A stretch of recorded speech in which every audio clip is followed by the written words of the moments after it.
how to add custom instructions in Codex.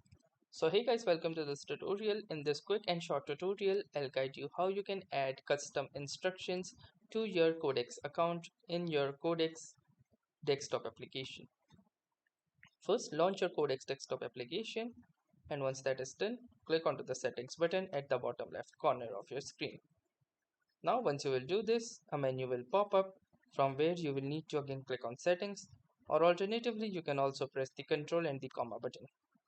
Now within the settings, click onto the personalization option, and within the personalization option you can see the custom instructions right here. Using this, you can give Codex extra instructions and content for all tasks on this host. So from here, as you can see, I have added this particular instruction that is for every response ended with a neat end line like this. So apart from that, you can also enter your own custom instruction and then click onto this save button, and your custom instructions will be saved in the agents.md file. So that was all for this tutorial. Thanks for watching and have a nice day.